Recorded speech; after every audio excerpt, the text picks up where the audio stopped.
அந்த மனைவி வந்து உடல் ரீதியான ஒரு ஈர்ப்பு கம்மியான உடனே அவனுக்கு வந்து விதவிதமான பெண்கள் வந்து சினிமாவில் நடிகைகள் கிடைக்கும் போது பொதுவாக வந்து நடிகைகளுக்கு வந்து அந்த தொடர்புகளை விட்டுறது வந்து ரொம்ப சிரமமாக இருக்கும். பழைய தொடர்புகள் பொதுவாக நீங்கள் ஃப்ரீயாக விட்டீங்கன்னா அது வாட்டில் போகும், லைஃப் வந்து ஸ்மூத்தாக போயிட்டு. ஒரு கட்டுப்பாடுன்னு விதிக்கும் போது தான் அது அத்து விடணுன்றது எல்லாருக்கும் தோணும். தெரியுங்களா சினிமா லட்சணம் நடிகை லட்சணம் என்னன்றது. ஆனாலும் ஒரு சரி மகன் ஆசைப்பட்டா அப்படின்னு சொல்லி கல்யாணம் பண்ணி வச்சிட்டாரு. ஆனால் சமந்தா அவங்களுடைய நடவடிக்கையில் வந்து முழுக்க முழுக்க வந்து அந்த பையனுக்கு துரோகம் பண்ற மாதிரி தான். கிட்டத்தட்ட 1000 கோடிக்கு மேல அவங்கள்ட்ட சொத்து இருக்கு. அப்படி இருக்கும்போது சமந்தாக்கு ஏன் ஆஃப்டர் மேரேஜ்க்கு அப்புறம் எப்படி ஒரு பணம் வரணும்னு என்ன இன்டென்ஷன்? அது நீங்க அதாவது ஒரு கட்டத்துக்கு மேல எதையுமே நீங்க வந்து பூட்டி வைக்க முடியாது, அடக்கி வைக்க முடியாது. அது வெடிக்கும், ஒவ்வொன்றும் வெளியே வரத்தான் செய்யும்.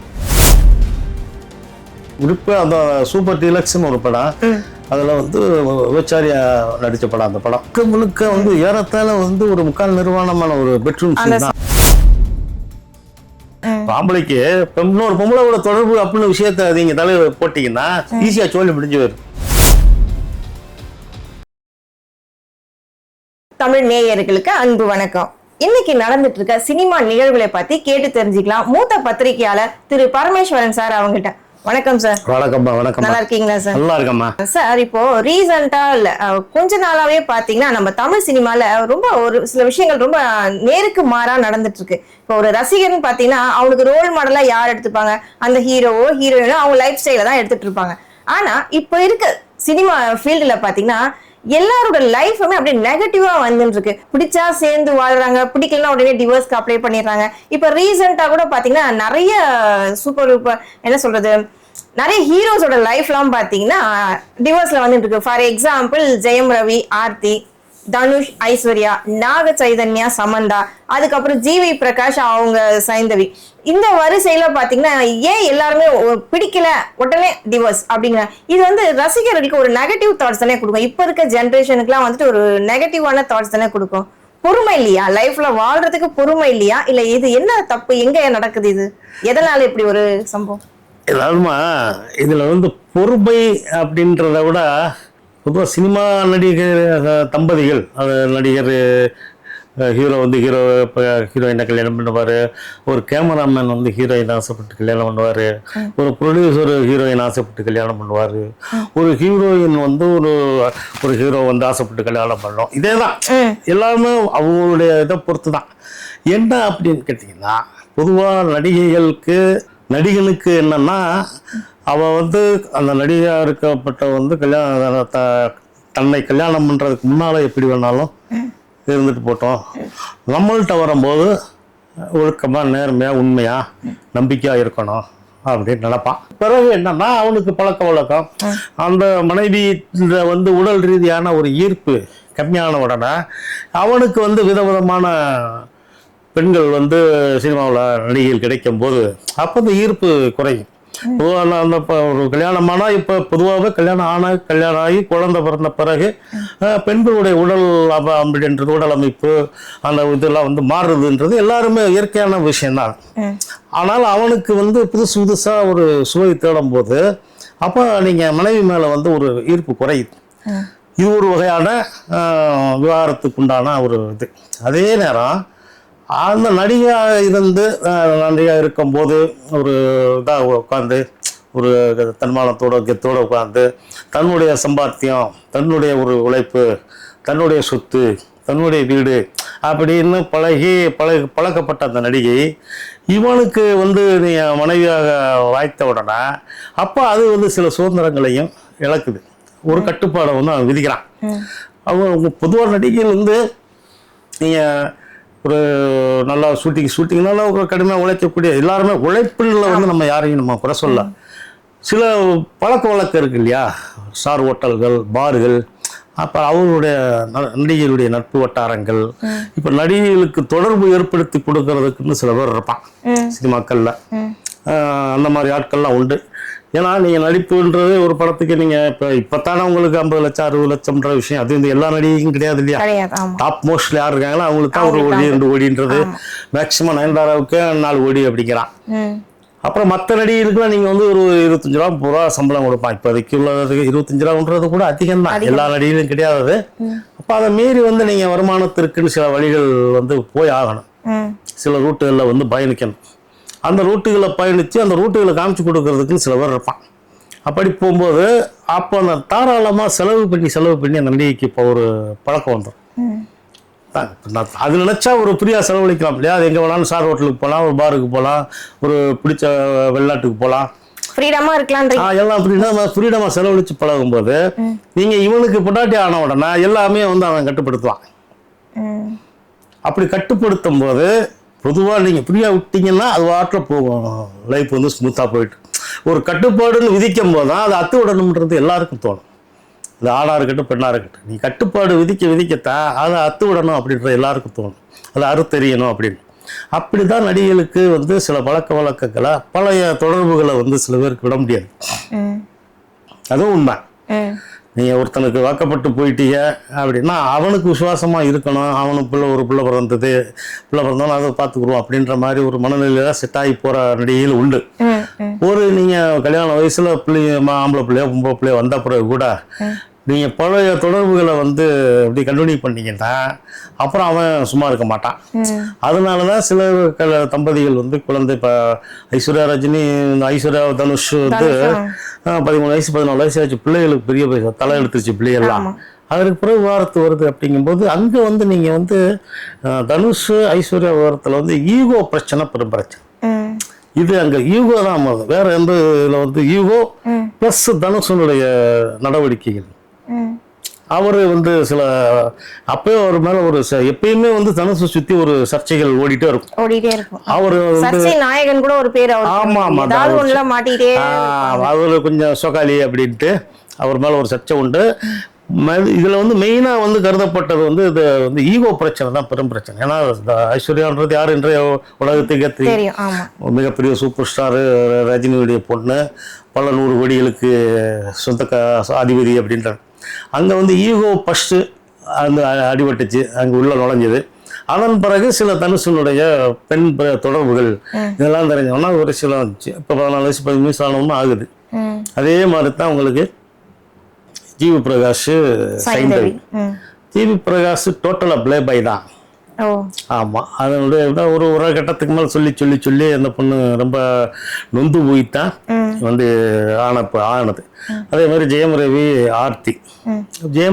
ஆர்த்திங்கும் போது ஜெயம் ரவிக்கு எப்படி பிரச்சனை அப்படின்னா மாமியார் கட்டுப்பாடு வந்து ரொம்ப, அதனால அவருக்கு அந்த கட்டுப்பாடுகள் அவரே வந்து நிறைய மேடைகளில் வந்து மாமியாரை வந்து எனக்கு இன்னொரு அம்மா அப்படின்ற மாதிரி தான் சொல்லுவாரு. ஆனாலும் அந்த அம்மான்றது வந்து அவருக்கு வந்து மிகப்பெரிய ஒரு அழுத்தம் கொடுத்த ஒரு கதாபாத்திரமா இருந்ததுனால ஒரு ஏன்னா அவனுக்குன்னு ஒரு சில சுயமரியாதையும் இருக்கும் இல்லையா அந்த மனிதனுக்கு. அப்படிங்கும் போது அப்போ அவன் அம்மாவே வந்து சுஜாதா விஜயகுமார் மாமியார், அவங்களே வந்து படம் தயாரிக்கிறேன் அவருக்காக படம் தயாரித்தது அப்படி இப்படிங்கும்போது கொஞ்சம் மெல்ட்டாக இருந்தார். அது அந்த இது வந்து ஓவர் செயின் போட்டு முறுக்கணும்னா அவருக்கு பிடிக்காததுனால அதற்கு பிறகு அது இயற்கையாகவே வந்து ஆர்த்திக்கு வந்து ஜெயம் ரவி மேலே சில சந்தேகங்கள் வர ஆரம்பிச்சது. அந்த நடிகை பழகிறேன், அந்த நடிகை ஒருத்தவங்களை பிடிக்கலன்னா அவங்க மேல ஏதாவது தவறான வார்த்தை சொல்லிட்டே இருக்கு. ஆமா, ஏதாவது ஒரு காரணம் இல்லையா. நீங்க ஆணுக்கு வந்து பெண் விஷயத்தை ஈஸியா வந்து தலையை தூக்கி போட்டினா வேலை முடிஞ்சு வச்சுல. ஆம்பளைக்கு இன்னொரு பொம்பளோட தொடர்பு அப்படின்னு விஷயத்த நீங்க தலையை போட்டீங்கன்னா ஈஸியா சொல்லி முடிஞ்சு வரும். அதை எல்லாரும் நம்புவாங்க. ஏன்னா அது நம்பக்கூடிய, ஏன்னா நடிகன் தானே, கிடைச்ச நடிகிட்ட தாவிட்டு போயிட்டே இருப்பான் அப்படின்றது இது நடிகனுக்கு மட்டும் இல்லை, உலகத்துல வந்து எல்லா வகையான ஆண்களுக்கு. நீங்க இன்னொருத்தியோட தொடர்பு வச்சு கள்ள தொடர்பு வச்சிருக்கேன், இன்னொருத்திய தொடர்பு வச்சு நம்மளை அப்படின்னு நீங்க இப்போ ஈஸியா சொன்னீங்கன்னா இப்போ அந்த குடும்பத்தார்கள் நம்ப ஆரம்பிச்சு அவனை போய் சட்டை பிடிப்பான். இப்போ இதுல மாற்றுறது வந்து சாதாரண இது மாற்றும் போது நடிகனுக்கு வந்து அவனுக்கு லட்சங்கள் கோடிகள் புலங்கிறனா அப்படித்தான் ஆனது வழியா இப்படியே தான் ஆனது. அதுக்கு பிறகுதான் லேட்டஸ்டாக பார்த்தீங்கன்னா லேட்டஸ்டாக ஒரு 3-4 வருஷத்துக்கு முன்னால் உள்ளதான் சமந்தா நாகசேகர். ஆமாம், அந்த பொண்ணு சமந்தா வந்து இங்கே தமிழில் வந்து பானாகாத்தாடின்னு ஒரு படத்தில் அறிமுகமாச்சு, சத்யஜோதி ஃபிலிம்ஸ். அந்த சத்யஜோதி தியாகராஜனுடைய பையன் செந்தில் தியாகராஜன் அர்ஜுன் 2 பசங்க. அந்த 2 வயலில் ஒரு பையனை வந்து ஒரு பையன் ஒருத்தன் வந்து சமந்தாவை லவ் பண்ணான். அவனுக்கு கல்யாணம் ஆயிடுச்சு. கல்யாணம் ஆன பிறகு கூட சமந்தா மேல அவனுக்கு ஒரு கிரேஸு, ஒரு கிரஸ்ஸு, இப்போதான் இந்த லவ்ஸ்லாம் என்னமோ வார்த்தையெல்லாம் சொல்கிறான்ல பசங்க பூரா, க்ரஷ்ங்கிறான், அதுங்கிறான், என்னமோ சொல்கிறான். நமக்கு அது ஒரு அளவு புரிய மாட்டுக்கு. அப்போ அந்த பையன் வந்து சமந்தா மேல ரொம்ப கிரேஸாக இருந்தாப்புல. அவனுக்கு இத்தனைக்கும் கல்யாணம் ஆனவன். இருந்தாலும் கல்யாணம் ஆனவனை வந்து சமந்தா அது கொஞ்ச நாள் அவங்க கூட கொஞ்சம் ட்ராவல் ஆச்சு. அதற்கு பிறகு அப்பா கொஞ்சம் அவர் தியாகராஜன் கொஞ்சம் உஷாராகி, இது வந்து வேலைக்காகுது, குடும்பம் இருக்கும்போது செட் ஆகாதரா அப்படின்னு சொல்லி கொஞ்சம் கண்டித்தனால அந்த பையன் வந்து கொஞ்சம் விலக ஆரம்பிச்சான்றாங்க. ஆனாலும் அந்த இவங்க கூட ட்ராவல் பண்ணிட்டு இருக்கும்போது அதுக்கப்புறம் அந்த பொண்ணு வந்து தெலுங்கு பக்கம் என்ட்ரி ஆகி தெலுங்குல கொஞ்சம் நல்லா பெரிய ஓஹோன்னு வரவேற்பு கிடைச்ச உடனே கப்புன்னு என்ன பண்ணுது, நாகசைதன்யாவை ஒரு படத்தில் நடிக்கும்போது பிராக்கெட் நாகசைதன்யாவோட நாகார்ஜுன பையன் அப்படின்றதே உலகத்து தெரியும். நாகார்ஜுன அவங்களுடைய ஃபேமிலி ஆந்திராவில் வந்து மிகப்பெரிய பாரம்பரியம் உள்ள ஒரு சினிமா குடும்பம். அவர்களுக்குன்னு கிட்டத்தட்ட ஒரு 2000-3000 கோடிக்கு மேலே சொத்து இருக்கு. அப்படியும் நாகசைதன்யாவை பிராக்கெட் போட்டு கல்யாணம் பண்ணுது. கல்யாணம் பண்ண பிறகு அவனை வந்து கொஞ்சம் நஞ்ச பாடு கிடையாது. இது வந்து முழுக்க வந்து நம்ம வந்து அந்த பையன் நமக்கு வந்து ஒரு சினிமாவில் அவன் நடிக்கிறான், நாகார்ஜுன பையன், அவ்வளோதான் நமக்கு தெரியும். கிட்டத்தட்ட என்னன்னா அந்த பையனை கல்யாணம் ஒரு 1.5 வருஷம் 2 வருஷம் அவனை வந்து தீவிரமாக காதலிச்சு கல்யாணம் பண்ணதான். நாகார்ஜுனாவுக்கு ஆரம்பத்தில் வந்து அவ்வளவா வந்து உடன்பாடு இல்லை. இருந்தாலும் தெரியும்ல சினிமா லட்சணம், நடிகை லட்சணம் என்னன்றது. அதனால ஒரு சரி மகன் ஆசைப்பட்டா அப்படின்னு சொல்லி கல்யாணம் பண்ணி வச்சிட்டாரு. போச்சு. ஒரு 6 பண்ணாங்களே அவங்க மேரேஜ்லாம். இல்லம்மா நல்ல கிராண்டா பண்ணாங்களே. ஆமா, அருமையா அது கிராண்டாவே பண்ணாங்க. இந்து மத பிரிச்சு சம்பந்தம் வந்து கிறிஸ்தவ முறைப்படியும் பண்ணாரு.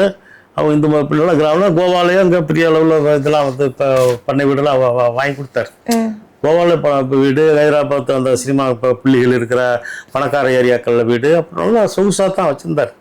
ஆனால் சமந்தா அவங்களுடைய நடவடிக்கையில் வந்து முழுக்க வந்து அந்த பையனுக்கு துரோகம் பண்ணுற மாதிரி தான். ஆனால் அந்த பையனை கமிட் பண்ண பிறகு கல்யாணம் பண்ண பிறகு சினிமாக்களை கமிட் பண்ணுது. அது நடிக்கிற சினிமாக்கள்லாம் ஓவர் செக்ஸியாக நடிக்குது. இன்னொரு ஹீரோவோட எவனாலும் ஒரு என்னதான் நீங்கள் சினிமாக்காரனாகவே இருக்கட்டும், அவனும் சினிமா ஹீரோ தான், அவனும் ஹீரோயின்களை கட்டி பிடிச்சவன் தான், அவங்க அப்பாவும் ஹீரோ தான், பல ஹீரோயின்களை கட்டி பிடிச்சவர் தான், பெட்ரூம் சீனில் நடித்தவர் தான். சரிங்களா? இருந்தாலும் தான் பொண்டாட்டின்னு ஒருத்தி வந்த பிறகு அவன் வந்து இன்னொருத்தவங்களோட பெட்ரூம் சீனில் நடிக்கும்போது எப்படி இருக்கும்? அவனுக்கு வந்து ஒரு இது ஒதுக்கத்தானே செய்யும். சரிங்களா? இது வேணுக்குன்னே வந்து அவனை வந்து கொஞ்சம் ஹர்ட் பண்ணி அவனை காயப்படுத்திக்கிட்டே இருக்கிற மாதிரி மனநிலைக்கு வந்துச்சா என்ன தெரியல, என்ன கண்ட்ராவியே தெரியல.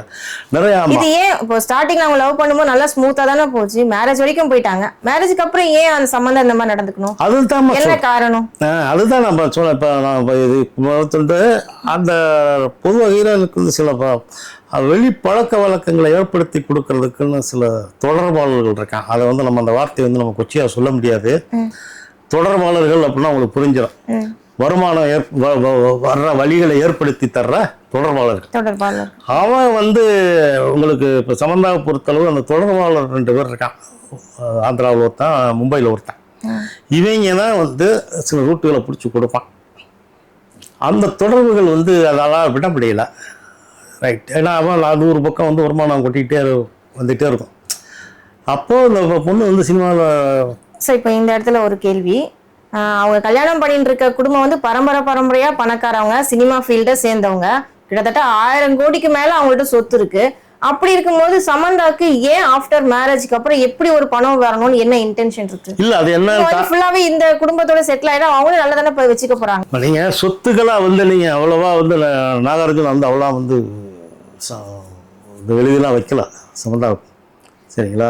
ஒரு வீடு, ஒரு பட்ட வீடு இந்த மாதிரி வாங்கி கொடுத்துருப்பாரு. அப்படியே பெரும்பாலான விஷயங்கள் வந்து ஆனால் அவருக்கு வந்து பையன் வந்து இந்த மாதிரி பையனுடைய நிலம் இந்த மாதிரி ஆகும்னு அவர் நினச்சி பண்ணாமல் இருந்தாரா என்னால் அது தெரியல நமக்கு. ஆனால் அந்த பொண்ணுடைய ஆக்டிவிட்டிஸ் வந்து இப்போ ஒரு 1.5 கல்யாணம் பண்ண 2 வருஷத்துலேருந்து மாறுது.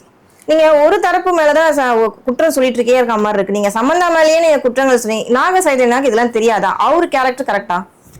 யாருமா? நாக சைதன்யா. ஆமா, அதான் சொல்றல. இப்போ அந்த பொண்ணுக்கு ஒரு கடத்துக்கு மேலே அவருடைய இது ரொம்ப மோசமாக போனோன்னா நாகார்ஜுனாவுக்கு நேரம் அவங்க இப்போ சினிமாக்களை பார்க்கக்கூடிய ஆள் தானே. அதன் பிறகு சில தொடர்புகளை வந்து அது கட் பண்ண முடியாதனால ரொம்ப கொந்தளிச்சு போய் இன்னொன்று சொல்ல போனால் என்னென்னா, ஒரு தெலுங்கு ப்ரொடியூசர் மூலியமாக ஒரு தகவல் வந்து எனக்கு வந்தது. அப்போ என்னென்னா, ஒரு கணவன் மனைவி உறவு அப்படின்றது அந்தரங்க உறவுன்றது புனிதமானது அப்படின்ற விஷயம் அது யாருக்கும் வந்து வெளியில் வந்து அதற்கே வந்து அந்த பொண்ணுகிட்ட அனுமதி வாங்கிட்டு அந்த உறவுக்கு அனுமதி வாங்கக்கூடிய நிலைமையில் அந்த பையன் இருந்தான் அப்படின்றதான் உண்மை.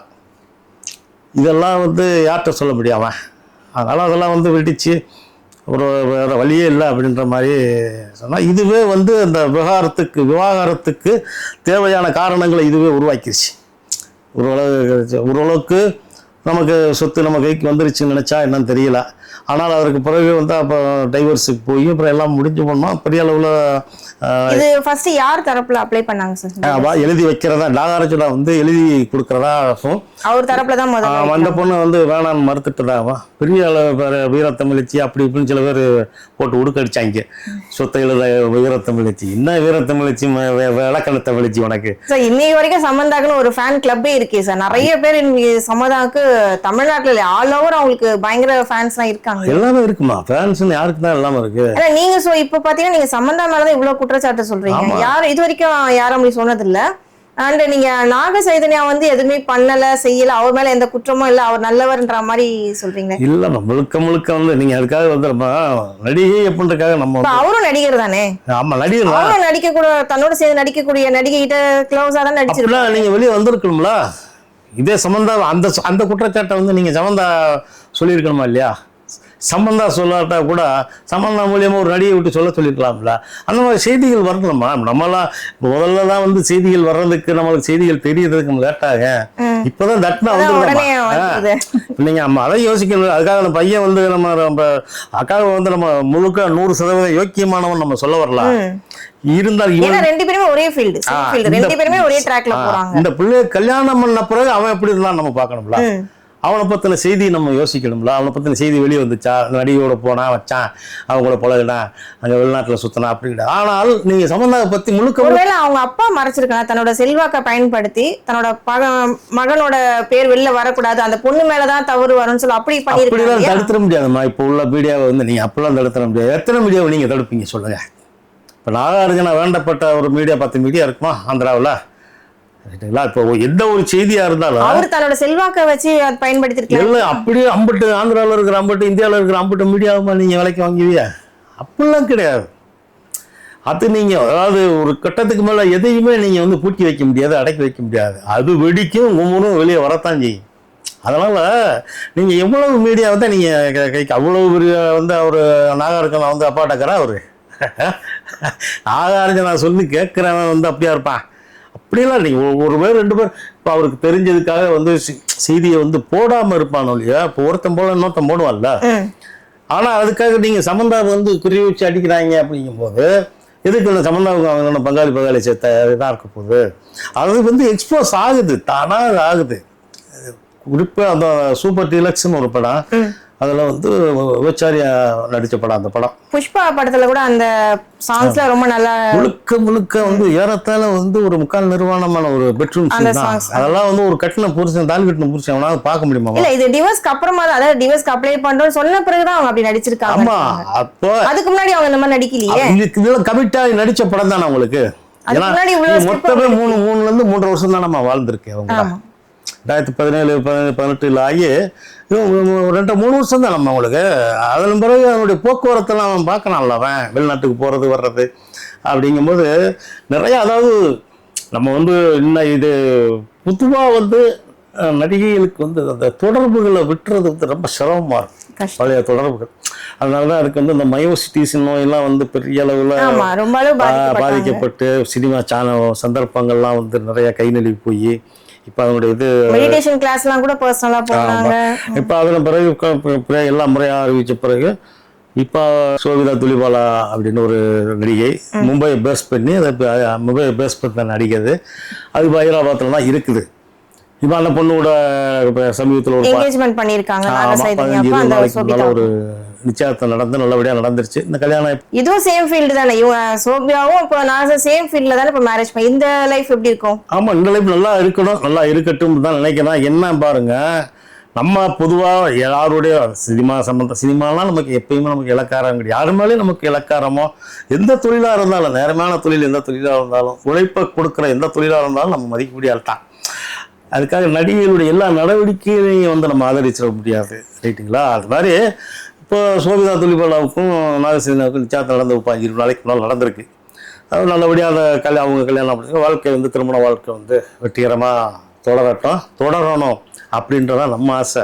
இதுல என்ன கூத்து பார்த்தீங்கன்னா, அங்க உள்ள ஹைதராபாத்தில் இருக்கிற ஒரு ஜோசியக்காரன் இந்த கல்யாணமும் 3 வருஷத்துல வந்து புட்டுக்கிட்டு போயிடும். ஐயோ, இன்னும் ஒரு 3 வருஷம் கழிச்சு இதே ஒரு நடிகர் ரூபத்துல இந்த இது சோபிதா துலிபாலாவுக்கு பெரிய பிரச்சனை வர்றேன், 3 வருஷத்துல இந்த கல்யாணம் வந்து ரத்தாகி போயிடும் அப்படின்னு ஒருத்தன் போய் குண்டை தூக்கி போடுறான். ஒரு கிறுக்கு போய இவனை என்ன செய்யறது சொல்லுங்க? இந்த மாதிரி கிறுக்கங்க நம்புறவங்களுக்கு நம்புவாங்க, நம்பாதவங்களுக்கு இது ஒரு மூட நம்பிக்கை. ஆமாம்மா, இப்பத்தாமா நிச்சயத்தமே நடந்திருக்கு. கல்யாணம் எப்பன்றது கூட நான் அறிவிக்கலாம். அவன் வந்து ஒரு குண்டை தூக்கி போறான், அந்த கல்யாணம் வந்து 3 வருஷத்துல பிரிஞ்சிருவாங்க, விட்டுக்கிட்டு போயிடும், புட்டுக்கிட்டு போயிடும், விரிஞ்சிடும். அது ஒரு பொம்பளையால தான் வரப்போகுது அப்படிங்கிறான், அது நடிகையால தான் வரப்போகுதுன்னு சொல்லி அவன் பாட்டில் ஒரு சோசியக்காரன் வந்து ஒரு குண்டை தூக்கி போட்டிருக்கான், ஒரு கேளப்பை. இந்த மாதிரி கேவலம் பிடிச்ச நீங்கள் சோசியக்காரன் வேண்டியாவது கண்டா வந்தோம்மா. இப்போ என்னன்னா, அந்த சோசியனுக்கு வந்து மகளிர் ஆணையம் வந்து நோட்டீஸ் அனுப்பியிருக்கு. வந்து பதில் சொல்கிற பேப்பையில் நீ வாட்டில் ஒரு குடும்பத்தை வந்து குழப்பத்தை உண்டு பண்ணிக்கிட்டு இருக்க. பொதுவாக ஜோசியக்காரர்கள் அப்படின்னால வந்து ஏற்கமா அவன் சொல்கிறது இது வரைக்கும் 90% எதுவுமே நடந்துடலாமா. ஜோசியமே வந்து ஒரு பித்தலாட்டம், ஒரு ஃப்ராடு தானே அது. அதனால் வந்து இப்போ நல்லா நிச்சயார்த்தம் முடிஞ்ச கையோட ஒரு அடுத்த வாரமே அவன் குண்டை தூக்கி போடுறான். அந்த பிள்ளைக்கு பேர் என்ன செய்யறது? இப்போ மகளிர் ஆணையம் வந்து நோட்டீஸ் அனுப்பி வந்து பதில் சொல்கிற பேப்பையில் அப்படின்ட்டு அந்த மாதிரி கிறுக்கங்க இருக்காங்கல்ல. நம்மள மாதிரி சோசியல் மீடியாக்கள்ல கொஞ்சம் ஆக்டிவா இருக்கிறாங்க. என்னதான் ஜோசியம் ஜாதகம் இருந்தாலும் 2 மனசு ஒண்ணுபட்டு இருந்தா லைஃப் நல்லா இருக்கும். அதுதான் சார் ஃபைனல். ஆமாமா, ரொம்ப நன்றி சார். இவ்வளவு நேரம் எங்கள்கிட்ட பல தகவல்களை ஷேர் பண்ணதுக்கு ரொம்ப ரொம்ப நன்றி சார்.